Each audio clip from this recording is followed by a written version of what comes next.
One of the things that we do quite regularly is we hold storm calls where we bring in all levels of the company on a call, and we start to talk about possible events.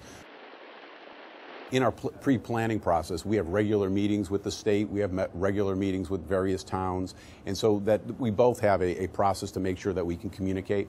Towns themselves are given special numbers so they can dial directly into dispatch for the smaller events. What we do in these events is we open something called a Muni Room, where we have a small group of people who get regular updates and hold regular phone calls into the town and the state to make sure that they're getting the best information, and we know what their concerns are. We maintain a presence in all of the state emergency rooms so that we are physically in REMA or at that level throughout the entire event, so if anything does occur, they have quick access to the company, quick access to any kind of information that they might want. We saw the forecast, we started thinking seriously about how this was going to impact us. It was a big event. We had additional staffing to handle the calls. We took about approximately 19,000 calls. We used many different levels of communication to the customers. We were using outbound calling, letting them know what we were facing. The guys will go out to the pole and they'll either pull the cutouts or if it's an individual home, they'll lift the taps going to the house to de-energize it. It's usually the homeowners requesting it or the fire department or the police department's requesting that those services get de-energized to those homes. It's all for the safety of the customer. We are in the Incident Command Program. We instituted that early in this process. So that everybody who was out there, all of us knew how we were going to handle it. That's the key to the success, I think. We estimate the size of the event and how we're going to handle the different situations.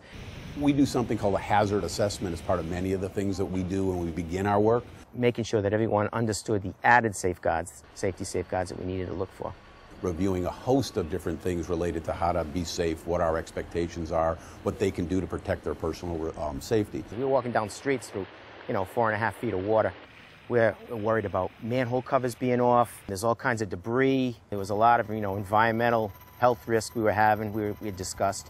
In addition to that, we had boating issues. We're a utility, but we found ourselves having to work out of boats. To get to Patuxent Sub, we went out in a boat. The water level was coming up so fast, there was no way we were going to be able to keep the station going. You're standing in 4 feet of water.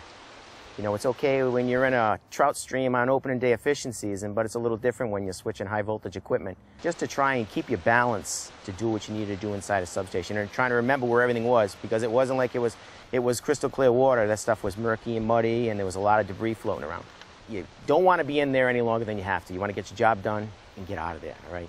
We take buckets of responsibility. You give them to an individual, you clearly state the expectations, and you let them take that responsibility and go off and become successful. The flooding that happened in a Warwick substation was different than the flooding issues that happened in Westerly, where we had lost not only the substation, we lost the operating center, we had equipment floating around, we had poles floating around.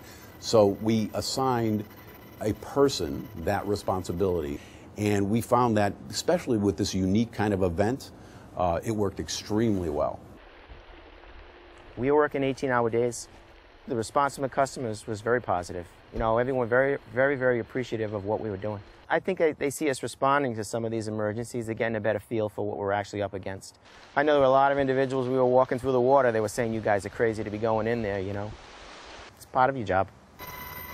When you look back and you see how much work we actually accomplished in a short amount of time, that's an awful lot of stuff to get done in a couple of days.